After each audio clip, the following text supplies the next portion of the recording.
They told me my wife died of illness, but I just found a medical bill stamped canceled on the very day her heart stopped beating, and the forged signature on it is so perfect, only my own flesh and blood could have done it. Now they're waiting for me in the hall with a circle of red candles for me to choose. Sign her name in their names or burn down their entire family along with the truth. Welcome to Brian's Stories. I share new life stories here every day, and I'd really appreciate it if you hit subscribe and liked my video. Drop a comment down below telling me where you're watching from and what time it is for you right now. I read every single comment, and it helps me to know I'm not alone in this. My name is Julian Thorne, 42 years old, tall the way all Thorne men are tall, with the same dark hair that is already turning silver at the sides, because grief hurried the process along. People who only know the family from magazines think I grew up with silver spoons and private planes, and yes, those things were there. But they never think about the little boy who used to hide in the library when the adults started arguing about money, or the teenager who learned very early that love in this house always came with a price tag attached. I was the quiet one, the one who preferred books to horses, the one who left Connecticut for Harvard and thought I could build a life that belonged only to me. And then I met Alara. Alara Rose Calloway from a small town in Georgia where the church bells still ring at noon and everybody knows your name whether you want them to or not. That was the moment I knew I would marry her, even if the entire Thorne dynasty lined up to stop me. We married in the garden in spring, under the dogwood trees.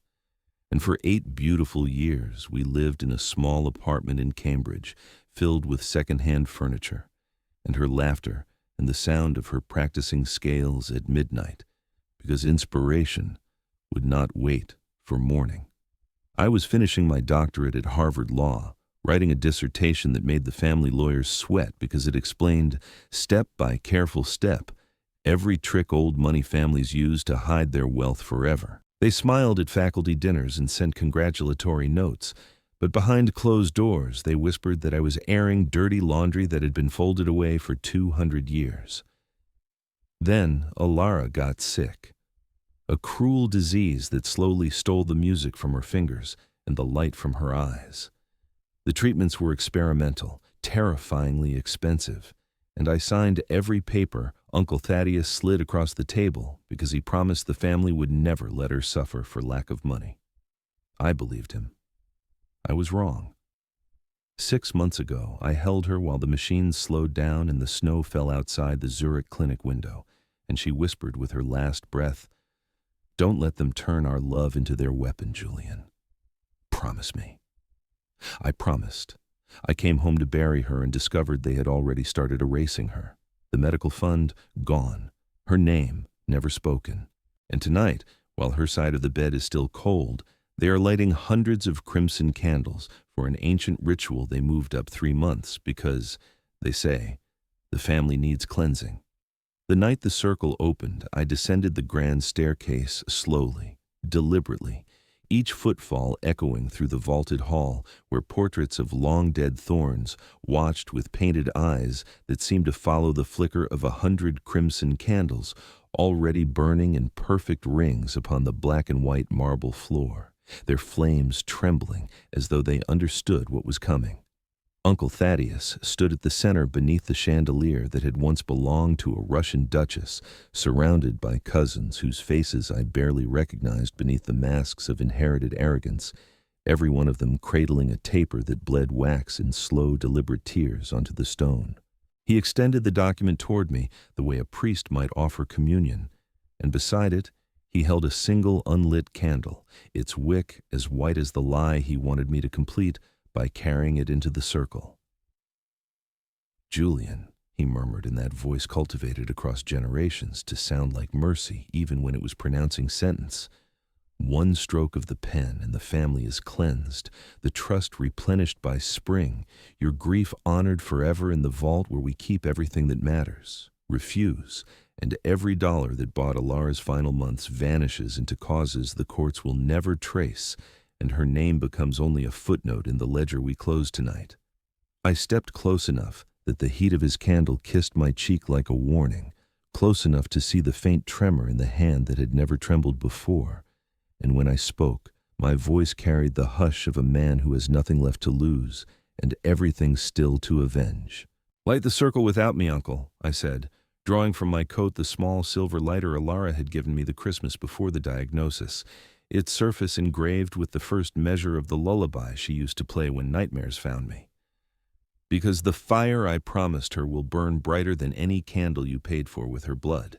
I stand alone in the grand entrance hall of Thorn Manor, the house that raised me and now tries to swallow me whole, and I let my eyes travel slowly across every detail so you can see exactly what kind of place would celebrate a woman's funeral by polishing its silver for a midnight ritual. From the outside, this house looks immortal, perfect, photographed for magazines that call it the last great American dynasty. But inside the wood is slowly rotting behind the silk wallpaper. The pipes groan like dying animals, and the air itself feels heavy with every lie that has ever been told here. Ilara saw it the very first time I brought her home. She walked through these rooms with her hand tucked in mine, her sundress bright against all the dark paneling, and when we were finally alone in the garden, she pressed her forehead to my shoulder and whispered, "Julian, this house is beautiful the way a tomb is beautiful. Everything here is already dead. They just keep polishing the coffin." I laughed then, because I was still young enough to believe love could change stone. But tonight her words feel like prophecy carved into my heart. I climbed the sweeping staircase slowly, trailing my hand along the banister that generations of Thorn children have touched before me, and I remember how Alara used to run her fingers over the same wood and say she could feel the sadness soaked into every grain. At the landing I paused beneath the portrait of my great-grandfather, the one who rewrote his will 7 times to make sure no woman would ever inherit directly. And I wonder if he is watching now, satisfied that another Thorn woman has been quietly erased.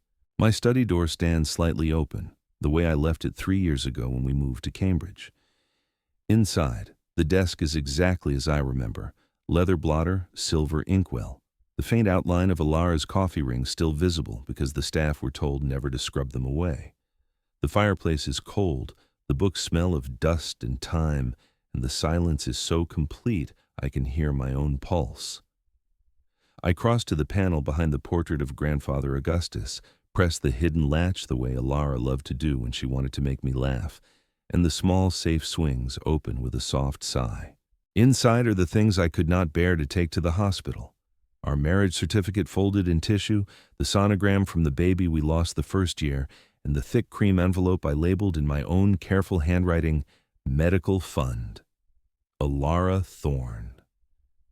I lifted out slowly, feeling the weight of $2,463,000 in promises I made to doctors in Zurich while she slept. The wax seal I pressed there myself is broken, the thorn crest cracked in half like a bone. Someone has already been here.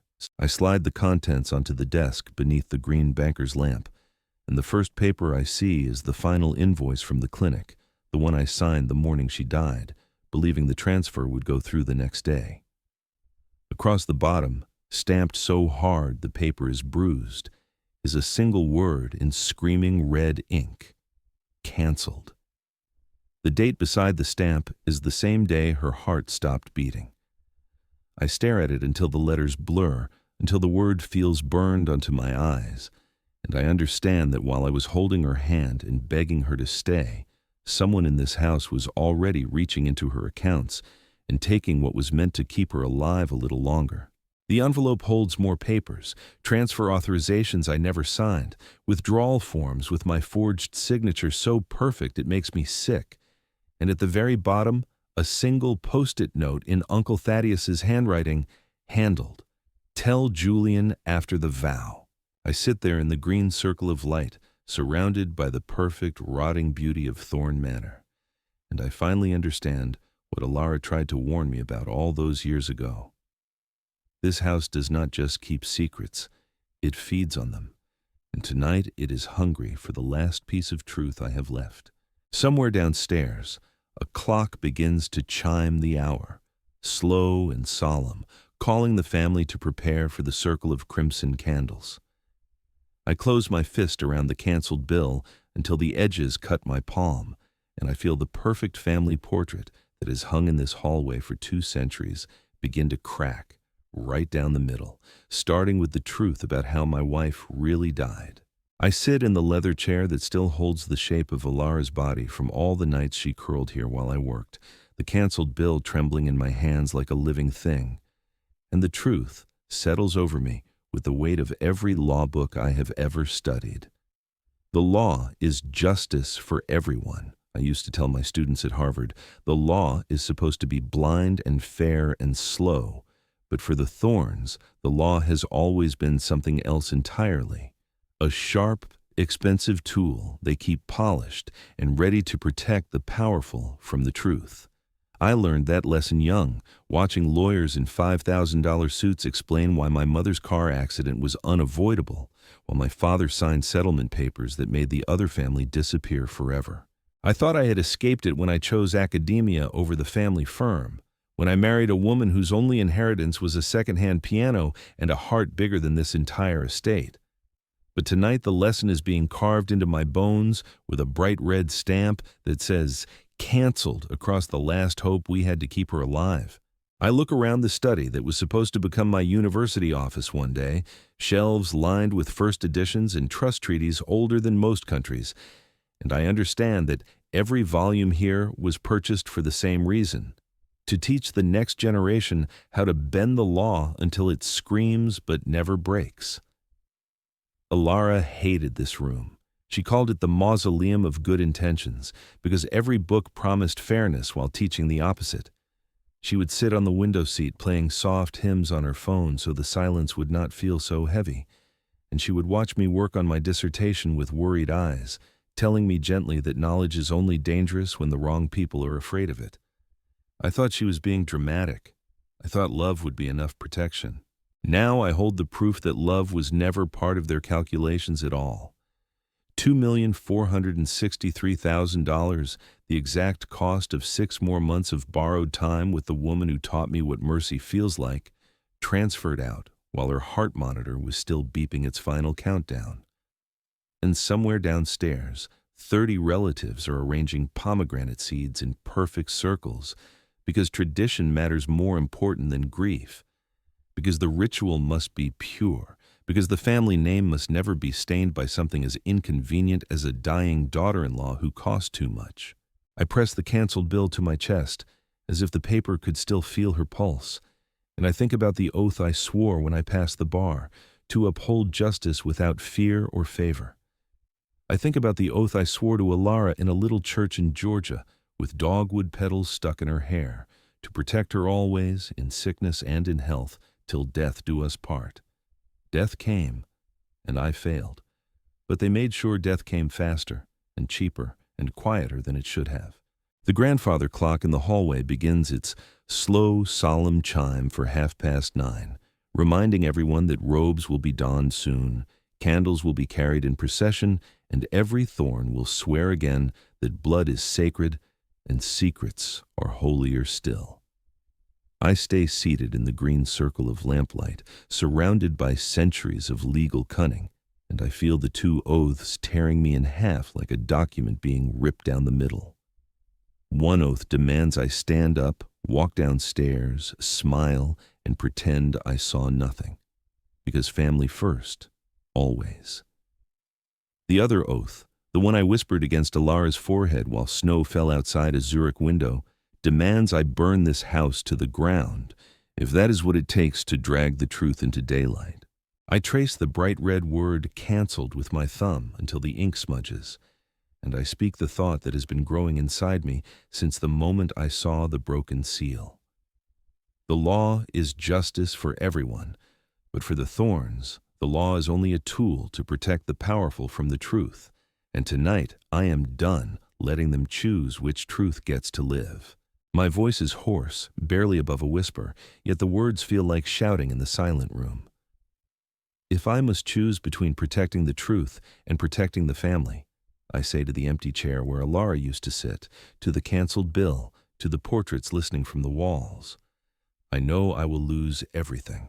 I fold the paper and slide it inside my jacket, right over my heart, where it burns hotter than any crimson candle waiting downstairs.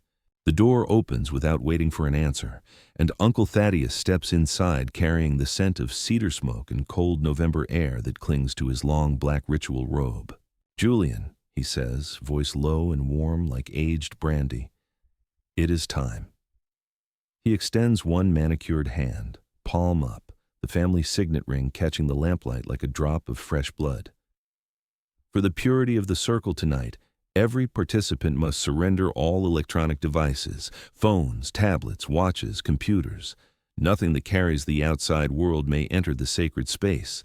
Tradition demands it, and tradition has kept us strong for 9 generations. I almost laugh, a bitter sound that scratches my throat, because the man who just canceled my dying wife's treatment is now lecturing me about purity. But I have played this game since childhood. I know the rules. I stand slowly, slide my phone from my pocket, and place it in his waiting hand. "Your laptop as well, please. The vow begins in 40 minutes, and we cannot risk distraction."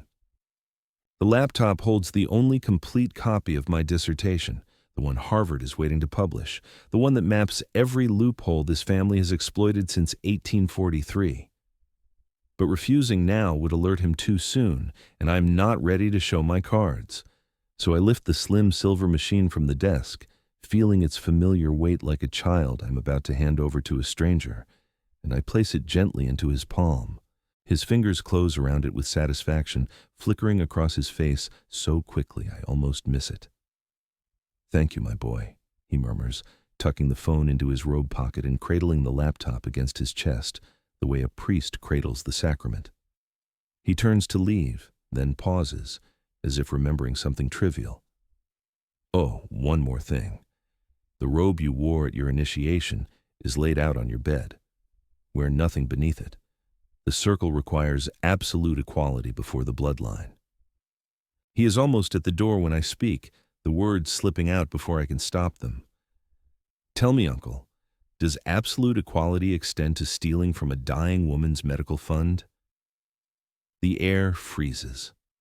For one long second, the only sound is the ticking of the grandfather clock in the hallway counting down to midnight. Thaddeus turns slowly, his face arranged in gentle sorrow. Thaddeus slowly turned, his face displaying gentle sorrow. He said that grief made people say ugly things and promised to talk to Julian after the vow when his heart was cleansed. Right on the threshold, he opened his laptop. I watched in tension as he navigated directly to the folder I had named Final Dissertation. The screen displayed the title of Julian's dissertation, Ethical Loopholes in the Perpetuity Clauses of Multi-Generational Family Trust Law, with a critical study of the practices of the Thorne family itself. Thaddeus's eyes scanned the words, and the gentle sorrow vanished, replaced by a cold, calculating look. He angled the laptop away from me, and I heard the soft click of a screenshot, quick and quiet. Then, he closed the laptop lid with reverent care, smiling the same smile he used when he told me the payments were being processed, and slipped out into the hallway, carrying my future with him. The door closed, and the lock clicked like a judge's gavel. I stand alone in the green lamplight, heart hammering so hard I feel it in my teeth, and I understand that the war I whispered about moments ago has already begun. They weren't just looking for Alara's money. They were looking for the only weapon that could truly harm them. Every secret clause, every hidden trust, and every perpetuity loophole they had used for 2 centuries, all laid bare in my dissertation. Downstairs, the sound of footsteps, the rustle of robes and voices rising in ancient Latin chanting indicated that the ritual was beginning. I looked at the empty space on the desk where the laptop had been and felt the invisible noose tighten around my throat. They thought they had disarmed me, and that tonight's ritual would cleanse my anger and my suspicion. They had no idea that the dissertation they had just photographed was the blade I had spent 8 years sharpening, and I was about to step into their sacred circle with that blade concealed. The house breathed around me, satisfied, believing it had won the first round. I remained motionless in the candlelit bedroom, the black silk robe heavy on my shoulders, and the dead burner phone still warm against my heart, while the vanished words of Marcus's warning keep circling inside my skull like a prayer I am afraid to finish. The message had barely formed on the tiny screen before it dissolved into nothing, yet every syllable remains branded behind my eyes. They drained a large asset. I fear that. And the abrupt silence that followed feels louder than any scream Alara ever gave during her worst nights in the clinic. I understand now, with a clarity that makes my knees weak, that the theft of her medical fund was never about saving money or covering a simple shortfall. It was the quickest, quietest way to move millions without leaving fingerprints the auditors could trace, because no one looks closely at a dying woman's account when grief is busy tearing the family apart. Marcus's half-message confirms what my gut has been whispering since the moment I saw the red stamp. The trust is bleeding out, a wound opened by reckless offshore gambles, and they are using Alara's death as both distraction and tourniquet.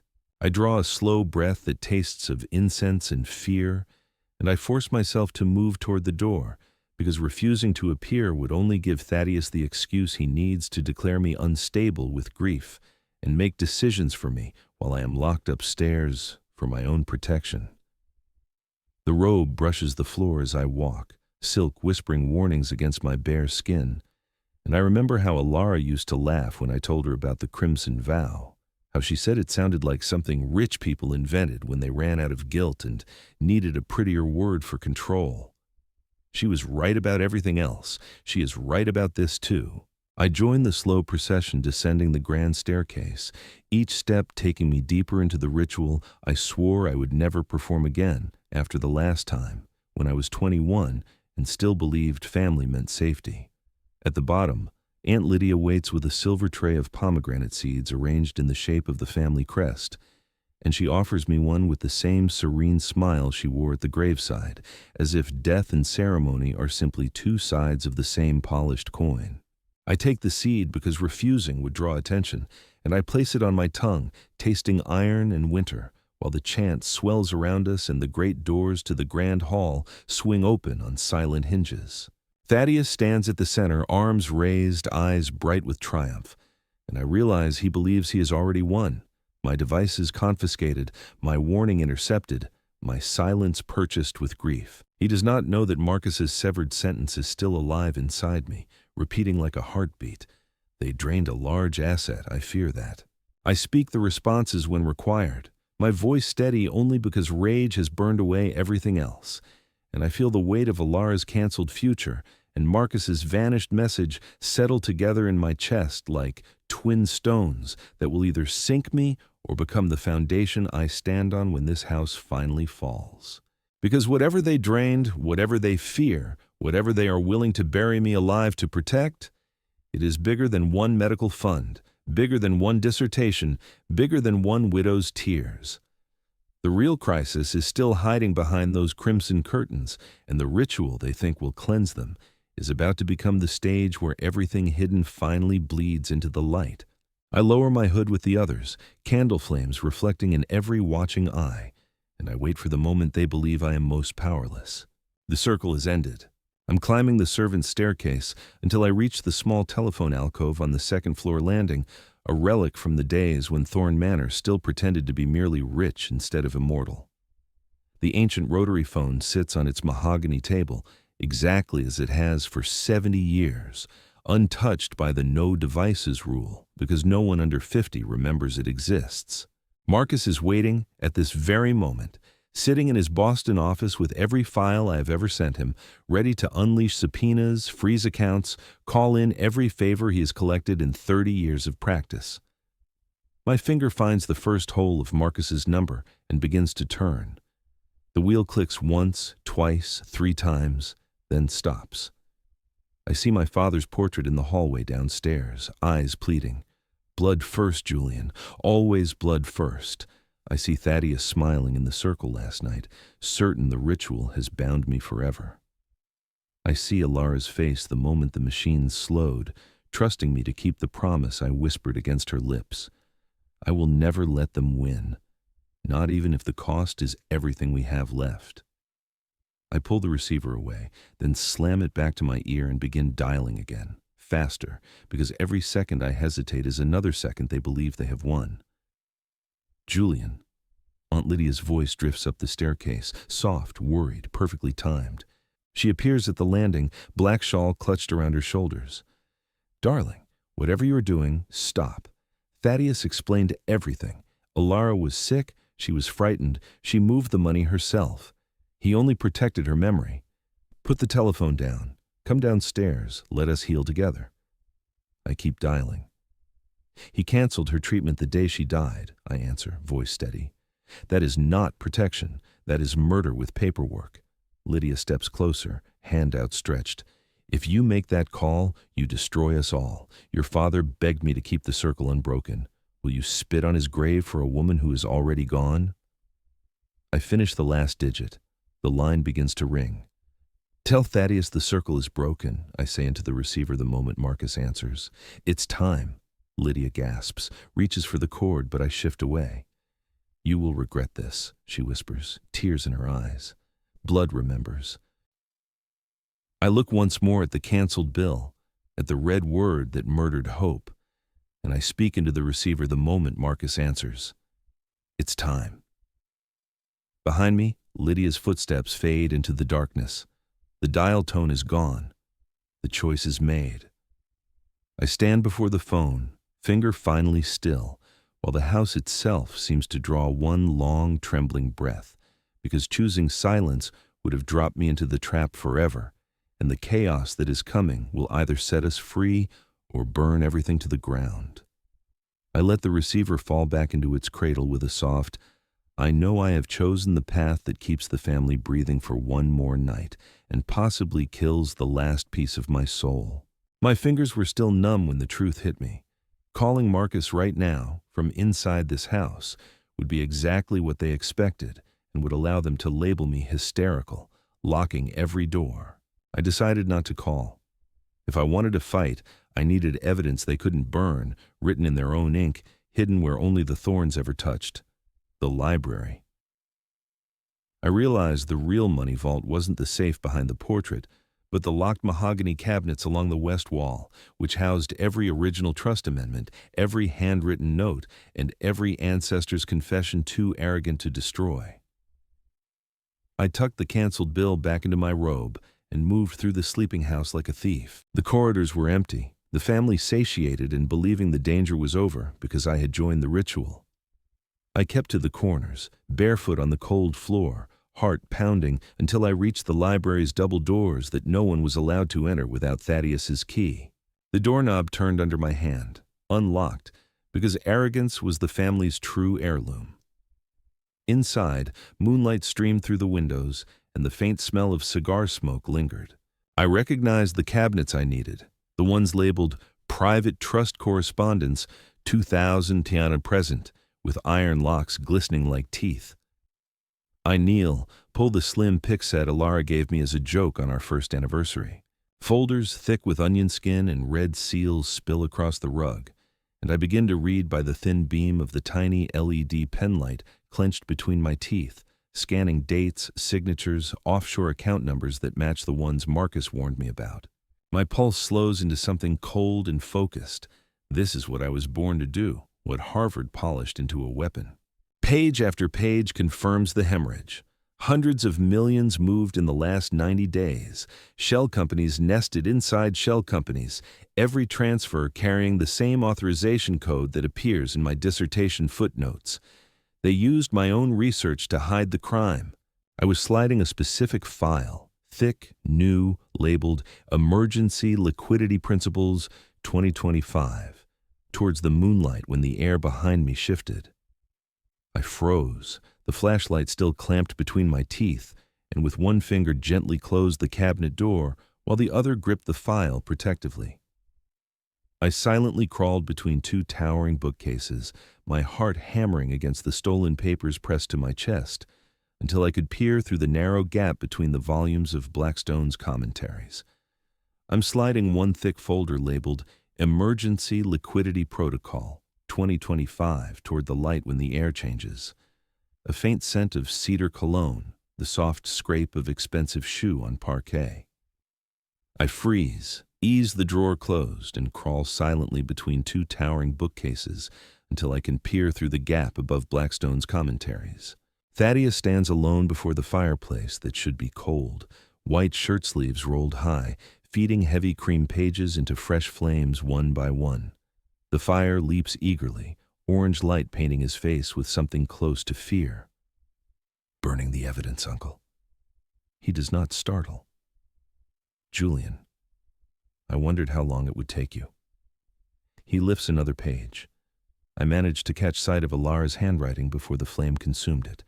I told him her name was on the paper, but he countered that she had signed many things she shouldn't have. I pointed out that she wrote, "Do not execute without Julian's signature," and he burned that line first. He replied that papers burn, memories fade, but the trust survives. I insisted she tried to stop him. He corrected me gently, saying she had threatened exposure. He explained that some truths destroy more than they heal, and she chose not to listen. The last page curled into ash. I stepped closer, clutching the file, and accused, "You let her die to keep this quiet." He dusted the ash from his fingers and replied, "I let the trust survive. There is a difference." I smiled, a cold smile, and said, "Not anymore." He studied me, and uncertainty flickered across his face for the first time. He said that whatever I thought I had, it wasn't enough, because the council would believe a grieving widower over old papers. I turned toward the door and said, "We shall see." His voice followed me, soft, almost pleading, telling me to put the file back, walk away, and let them bear the burden, because that was what family meant. "Family," I answer without turning, "is the reason I'm not walking away." I step into the hallway and pull the door closed between us. The lock clicks like a starting gun. There's something far worse inside these walls than stolen millions, and Alara paid with her life to make sure I found it. I leave the library carrying the stolen folder against my chest like a shield, the smell of burnt paper still clinging to my clothes, and I move through the sleeping house with the silence of someone who has just watched his wife's last message turn to ash. The corridors are darker now, candles snuffed, only the occasional nightlight glowing behind red glass shades so the ancestors can find their way if they decide to walk. My bare feet know every creak, every loose board. Yet tonight, the house feels foreign, as if it has already chosen sides and I am no longer welcome. I need air or answers or both, so I turn toward the back stairs that lead to the old kitchen, the one the staff still use because the new one is for show. The smell of yeast and coffee greets me before I reach the bottom step, and there she is. Mrs. Agnes Whitmore, the housekeeper who has worked here since before I was born, sitting alone at the pine table with a single mug and the lamplight turning her white hair into a soft halo. She looks up when my shadow falls across her, and the surprise in her eyes melts into something gentler, sadder. "Master Julian," she whispers, the childhood title slipping out before she can stop it. "You should be resting. The hour is late and the house is unsettled tonight." I pull out the chair opposite her and sit, the folder hidden beneath the folds of my robe, and for a long moment we simply look at each other across decades of shared history. She was the one who bandaged my knees when I fell from trees, the one who slipped extra cookies into my suitcase when I left for boarding school, the one who cried quietly in the back pew at Alara's memorial because she was not allowed to sit with family. "Agnes," I say, keeping my voice low so the walls cannot overhear. "I just watched Uncle Thaddeus burn a paper with Alara's name on it. Tell me what you know." Her hand trembles around the mug and she glances toward the dark hallway as though expecting him to appear. When she speaks, the words come slow, careful, wrapped in 60 years of practiced loyalty. "Your lady, Miss Alara. She came to me 4 days before she passed." Agnes swallows, eyes filling though no tears fall. She was so weak by then, could barely hold the phone, but she asked me to call Mr. Thaddeus and say it was urgent, that she needed to speak about the trust. I thought she wanted to thank him for the payments, but her voice shook. "Master Julian," she sounded afraid. I leaned closer, the stolen folder pressing hard against my ribs. "Did he take the call?" Agnes nods once. I carried the cordless phone to her room myself. She closed the door, but I waited outside because she looked ready to faint. I heard her say, clear as day, "You cannot use Julian's research for this. It is wrong, and I will not let it happen." Then Mr. Thaddeus must have said something sharp, because she answered, "Then I will tell Julian everything." After that it was quiet, and when she opened the door, her face was white as the sheets. My throat closes. I picture Alara propped against pillows in that Zurich clinic, oxygen hissing, fingers too numb to play piano anymore, yet still trying to protect me from my own family. Agnes reaches across the table and covers my cold hand with her warm, arthritic one. "She made me promise not to tell you, said the worry would make you sick too, and that she would fix it herself." The old woman's voice drops to the barest breath. "She kept saying she had made a mistake, that she never should have shown your dissertation to Mr. Thaddeus when he visited Cambridge last year, that she thought she was helping the family by letting him read your brilliant work. But once the cancer came back, she understood what he really wanted it for." I close my eyes and feel the world tilt again. Alara, my gentle, trusting Alara, handing over 8 years of my research because Thaddeus asked nicely and promised it would strengthen the trust for our children one day. She had no idea he would weaponize every footnote to hide hundreds of millions while her treatment money disappeared. Agnes squeezes my hand until the bones ache. 3 days later, the clinic called to say the final payment failed. The same afternoon, Mr. Thaddeus flew to Switzerland to handle things personally. She died the next morning. Her voice cracks on the last word, and for the first time in my life, I see real hatred in eyes that have only ever shown kindness. I want to ask more, need to ask more, but Agnes glances at the clock above the stove, and fear floods her face. "He does his final rounds at 2. You must go." She presses something small and cold into my palm, an old brass key I recognize as the spare to the attic archives, and whispers so low I have to lean almost to her lips to hear. "She didn't want you to know. She said she had to fix her mistake before it was too late." The sentence hangs unfinished between us like a noose, and the question it leaves behind is worse than any answer. What mistake did Alara believe was worth dying to correct?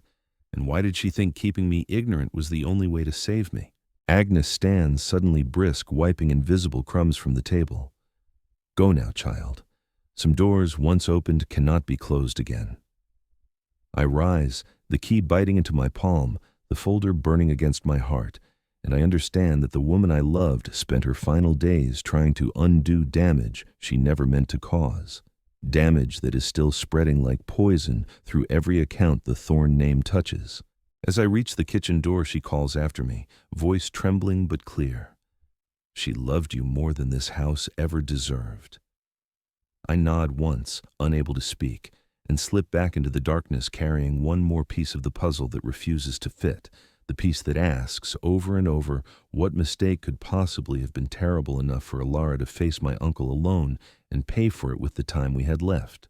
I stand in the moon-striped darkness outside Thaddeus's office door, the warm sheet of cream paper still trembling between my fingers, and the faint ghost of gardenias lingering in the air like a promise Alara refused to let death break, while the 9 words she somehow arranged to appear tonight burn themselves into my memory with the slow, deliberate patience of a lullaby sung by someone who already knows the ending. "I know you took it. I will show everyone the truth." Those words, printed on stationery she chose in a sunlit shop in Florence when we were young and believed love could outrun money, feel heavier than the bank transfer receipt folded beside them, heavier than the entire house built on centuries of careful lies, because they mean she was never the passive victim I feared she had become in her final weeks. She planned this. She understood, even as the disease stole the music from her hands, that the only way to protect me from becoming the next quiet accomplice was to leave a trail only I would recognize, a trail that would surface exactly when grief had sharpened into rage and I was finally ready to follow it wherever it led. She's been guiding me through the dark ever since the moment her heart stopped in Zurich. The receipt proves the theft. The portfolio proves she discovered it. The message printed tonight proves she is still fighting. Together, they form a circle more sacred than any crimson candle ritual this house has ever performed, a circle drawn in love and fury and unbreakable will. I continue down the hallway, past the bedroom door I cannot yet bring myself to open, toward the small study where Dawn will find me if I live that long. And I understand with perfect aching clarity that the mistake Alara believed she had to fix alone was never hers at all. It was ours, mine for writing the map, hers for trusting the wrong hands to hold it, and theirs for believing that love could be measured in dollars and canceled like an inconvenient bill. But love, I am learning, is the one asset they cannot drain, cannot burn, cannot silence. It prints itself on heavy cream paper in the middle of the night when no one is watching.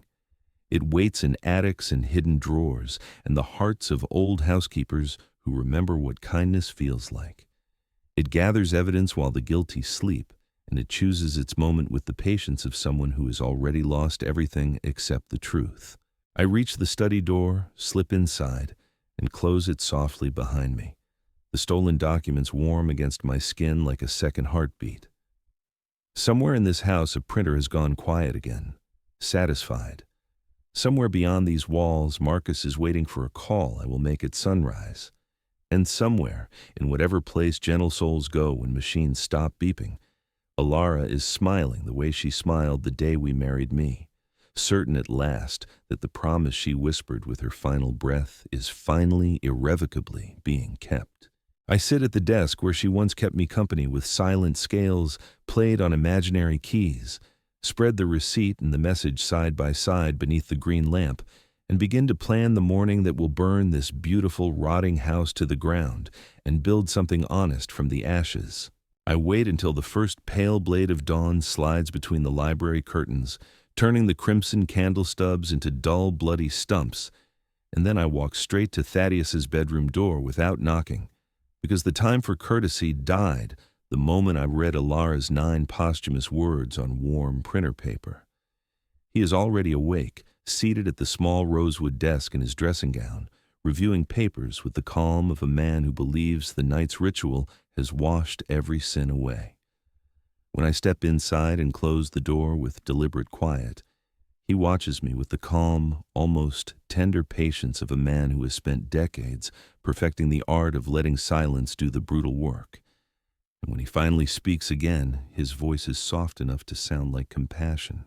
Julian, my dear boy, I never wanted you to carry this knowledge, because the Alara you loved was real, yet illness and terror can twist even the purest heart into something desperate, and in her desperation she reached for miracles that were never there, moving money she believed would buy her 1 more year with you, never understanding that the clinics were illusions and the doctors were thieves. He pauses, letting the words settle, each one chosen with surgical care, sink deeper. I discovered the transfers only after the damage was irreversible, and rather than expose her, I chose to cover the losses myself, using the medical escrow as temporary collateral until the offshore accounts could be unwound, believing that protecting your memory of her was the last gift I could offer the son I never had. Every syllable lands with the weight of a coffin lid closing, because the details he weaves are so precise, so intimately cruel, that doubt blossoms inside my chest like black frost. I feel the floor tilt beneath me, feel the receipt transform from accusation into confession, feel the midnight printer message twist into Alara's own guilty accusation hurled from beyond the grave, and the possibility that the woman who taught me what mercy feels like could have stolen from her own life in order to cling to it. A little longer threatens to tear the last thread holding me together. Thaddeus steps closer, the hand he places on my shoulder warm and steady, and he continues in the same sorrowful tone that makes the lie feel like kindness. I forgave her the moment I understood, Julian, because love sometimes drives us to madness, and I swore I would carry the secret to my own grave so that you could keep the version of her that brought you joy. All I ask now is that you let me finish protecting her memory. Let me finish protecting you by signing the papers that will close this chapter forever. I stare at him, throat raw, heart hammering against the stolen portfolio still hidden beneath my robe. and I realize that this half-truth is the most devastating weapon he has ever aimed at me, because it does not merely shift blame. It turns the woman I loved into both victim and villain, forcing me to choose between exposing her shame to the world or burying the truth with her body. I almost accept his mercy, almost let him rewrite her into someone flawed but forgivable, because the alternative is a pain I am not certain I can survive. He waits, patient as winter, certain that grief and doubt have done their work. I stand trembling beneath his hand, the receipt burning between us, while the remaining truth hovers like a guillotine above my head, ready to fall and shatter not only my heart alone, but the entire Thorn house into fragments too sharp for any of us to ever walk across again. I spend the hours after Thaddeus's confession drifting through the house like a man already half buried, the poison of his half-truth seeping deeper with every heartbeat, until the breakfast gong sounds and footmen in crimson livery appear at every doorway to summon the bloodline to the long mahogany table where Thorn decisions have been made since the Civil War. I walk there on legs that feel borrowed, the stolen portfolio and midnight message hidden beneath my shirt, while cousins and aunts who smiled at Alara's funeral now avoid my eyes as though grief itself is contagious. The table is set for 2014 gleams with ancestral silver and the faint scent of lilies left over from the vow, and every chair's filled except the one at Thaddeus's right. He rises as I enter. "My dear family," he begins, voice warm. "We are gathered this morning not to celebrate, but to heal a wound that threatens the very foundation of everything our ancestors built, a wound caused by the tragic, desperate actions of our beloved Alara took in her final months when illness clouded her judgment and led her to move trust assets into fraudulent hands." Gasps ripple around the table, yet no one looks surprised. They have already been prepared. He continues without pause, laying out the story he fed me at dawn until Alara's name hangs in the air like a stain no amount of polishing will ever remove. Then his gaze settles on me with gentle, terrible finality. The auditors are circling, and the only way to protect the family name, to prevent scandal from devouring everything we hold sacred, is for one of us to step forward and accept responsibility for the misfortune that occurred under our roof. Julian, as Alara's husband and the architect of the very research she misused, you are the logical choice. You will resign your position at Harvard immediately, return to manage the trust full-time, and together we will present a united front that shows the world the Thorns police their own. The words land with the weight of a prison sentence, yet what truly steals my breath is the way every face turns toward me with the same mixture of pity and relief. I feel the floor tilt again, feel the last fragments of certainty I carried from the midnight printer slide away. Because if Alara truly did what he claims, then stepping down is not surrender. It is penance. Thaddeus gestures, and a liveried footman places a thick vellum contract in front of me, bound in crimson ribbon, the exact shade of the candles we bled over last night. The cover page reads simply, "Restoration of Trust, Integrity, and Succession Agreement," and beneath my name, already typed in elegant script, is the line, "Julian Augustus Thorn hereby voluntarily withdraws from all academic appointments and accepts indefinite stewardship of the Thorn Family Trust." He smiles the smile that closed 1,000 deals. "Sign this, Julian. It includes a secret clause you will find interesting." I stare at the ribbon, at the fountain pen placed exactly parallel to the document, and I understand that this is the moment the trap closes completely. My career, my research, my freedom, all traded for the illusion that I am shielding Alara's memory, when in truth, I would be burying the last evidence that she ever fought back. The room waits, breath held, silver clinking softly as someone dares to lift a coffee cup. The weight of 2 centuries presses down on my shoulders, reminding me that thorns do not break ranks. Thorns do not choose personal honor over collective survival. Thorns close the circle and move on. I flip the cover, preparing to sign away the life I built with Alara, preparing to become the silent caretaker of the lie that destroyed her, and Thaddeus watches with the satisfaction of a man who has finally cornered the last loose thread. The first page is exactly what he described.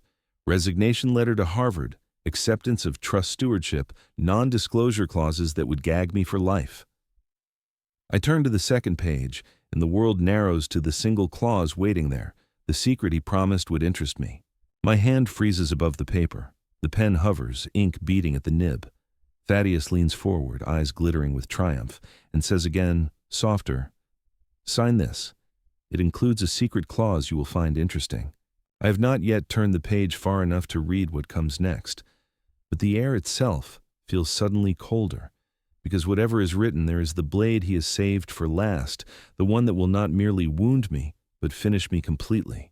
I sit frozen at the long mahogany table, while 23 pairs of thorn eyes watch me with the patient certainty of people who have already mourned my independence.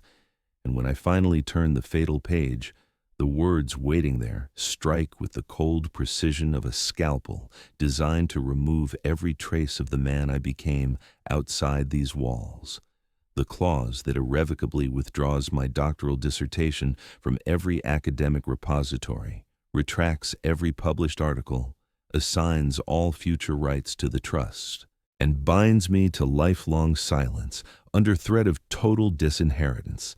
A clause so elegantly brutal that it does not merely end my Harvard career, but erases the very ideas I spent 8 years bleeding onto paper, turning me into the willing executioner of my own life's work. Thaddeus leans forward just enough for the morning light to catch the triumph in his eyes and murmurs, "Everything you built, Julian, was always meant to serve the family. Now you will formalize that service, and in return, we will absorb Alara's unfortunate mistake so completely that the world will never know she suffered from anything except her illness." The pen is already between my fingers, because if Alara truly drained the trust in her terror of dying, then protecting her memory demands that I sacrifice the only weapon capable of exposing centuries of legal deception, demands that I become the silent custodian who buries truth so her shame can stay buried with her. I lower the pen until the ink kisses vellum, until the contract begins to drink my future, because despair has made surrender feel like mercy.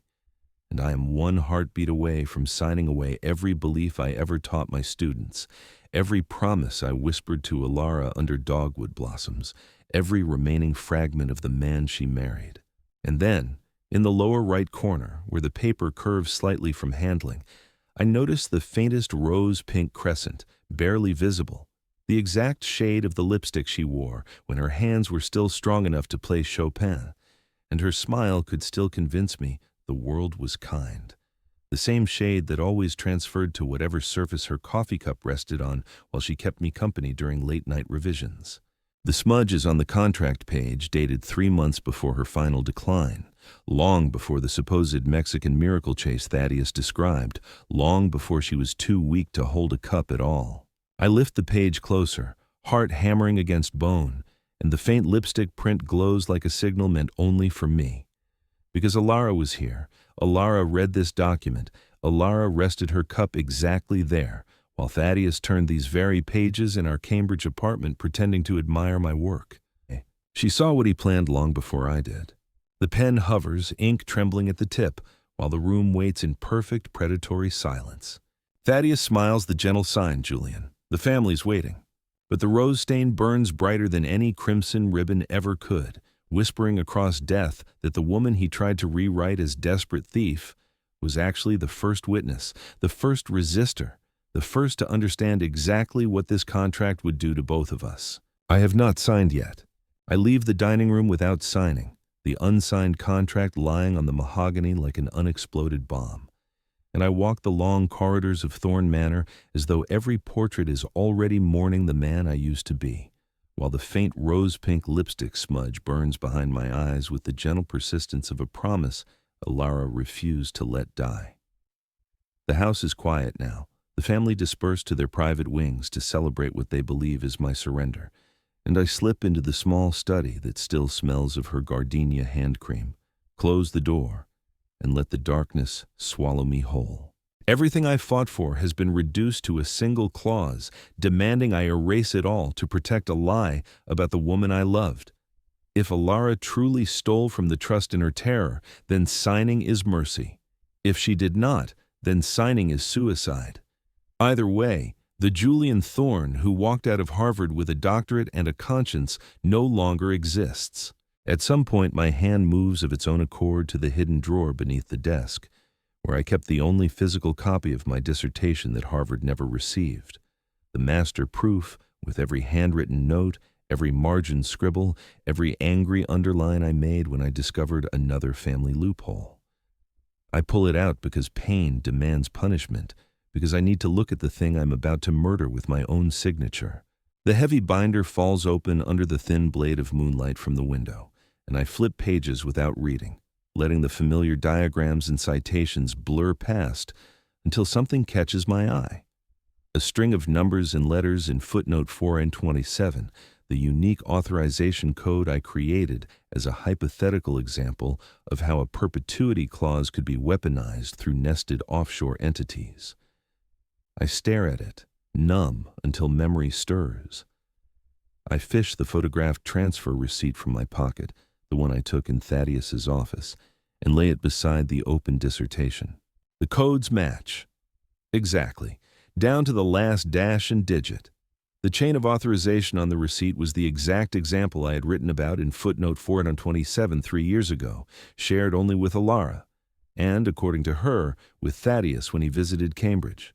I realized that Alara never transferred millions of dollars to fraudulent clinics. She had discovered Thaddeus moving them out using the exact method I had mapped out as a warning. When she confronted him, he reversed the narrative, canceled her treatment, and let her die believing she had failed me. Alara didn't cause the debt. She exposed it. She realized that my own research was being weaponized against the family, and she tried to stop it alone because she thought that knowledge would destroy me while she was alive. Every piece falls into place with merciless clarity. The lipstick on the contract, the midnight printer message, the attic emails, Agnes's whispered warning. She spent her final strength building a trail for me to follow when I was ready to see. I close the dissertation gently, almost reverently, and press it against my heart because it is no longer merely my life's work. It is Alara's final testimony, the weapon she forged from love and handed to me across death itself. Thaddeus did not merely steal her money, he copied my thesis to do it, then tried to force me to bury the evidence by burying my voice. I stand in the moonlit study, tears still drying on my face, and feel the darkness recede as something fierce and clear takes its place. The dissertation is not the price I must pay to save the family. It is the blade we will use to cut them open.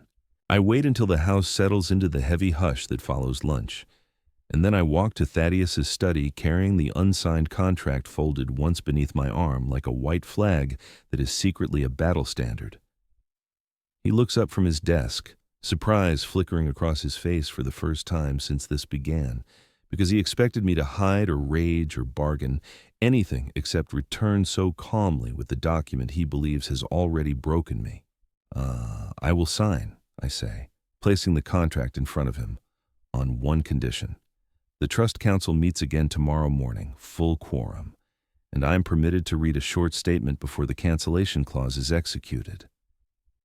He studies me for a long moment, searching for weakness, finding none, and the smile that spreads across his face is almost proud, the smile of a man who believes he has finally brought the prodigal to heel.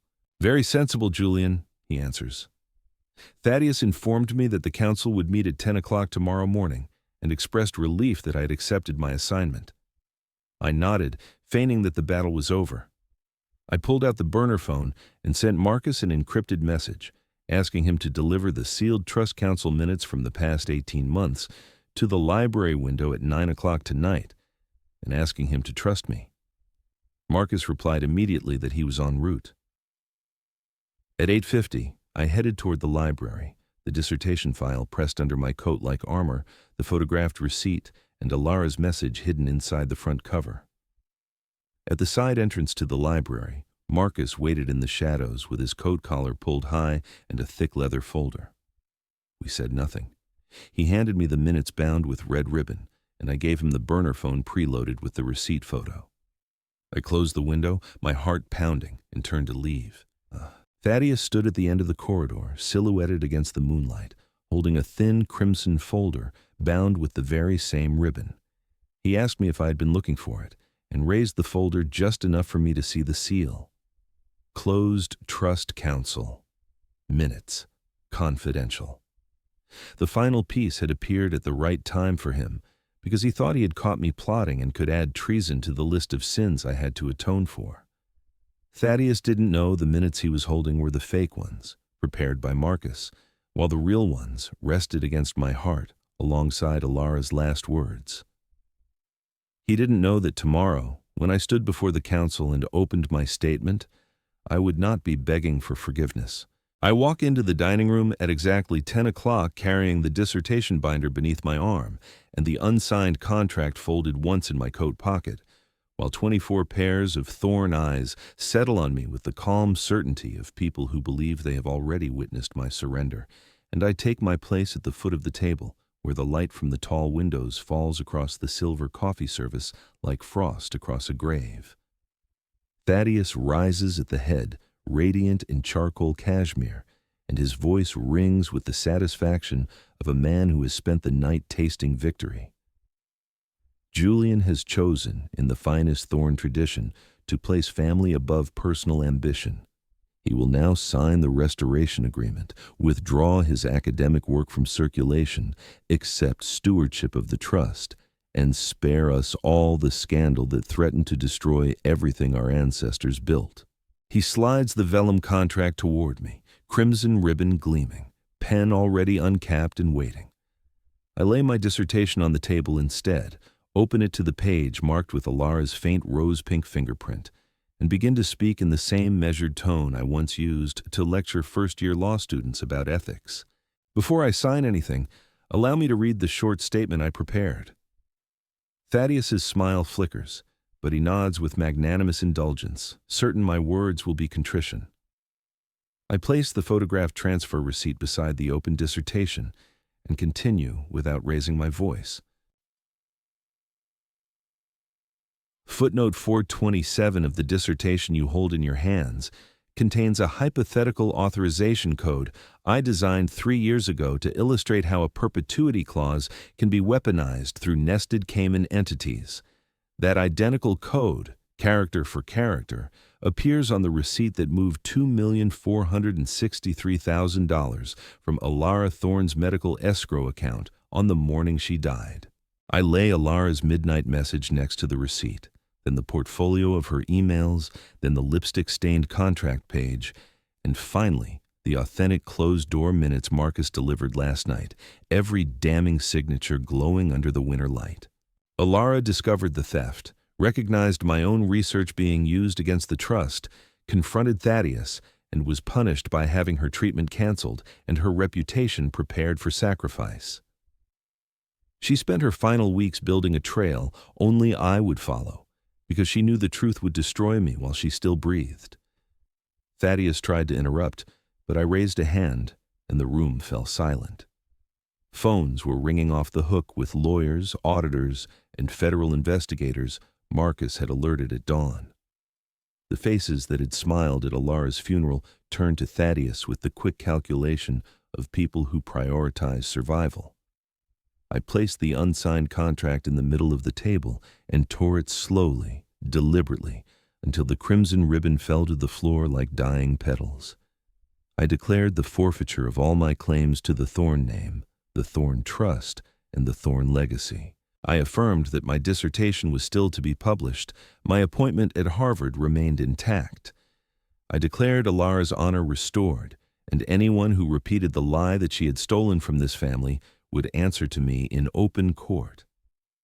No one moved to stop me as I walked the length of the table. The portraits that had witnessed generations bow now witnessed one man stand tall. The front door closed behind me with the soft, decisive sound of a heartbeat that had chosen to keep beating.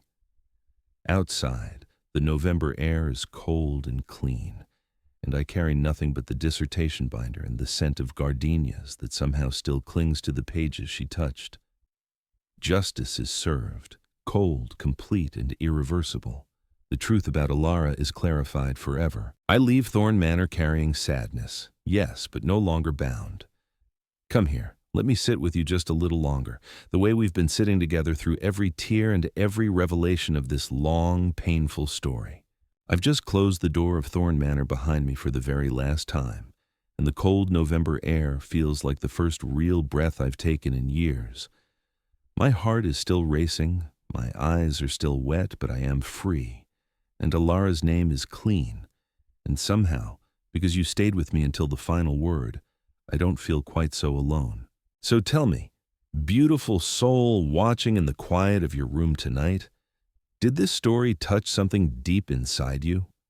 Did it remind you of sacrifices you made that no one ever saw, or of family that smiled while they hurt you?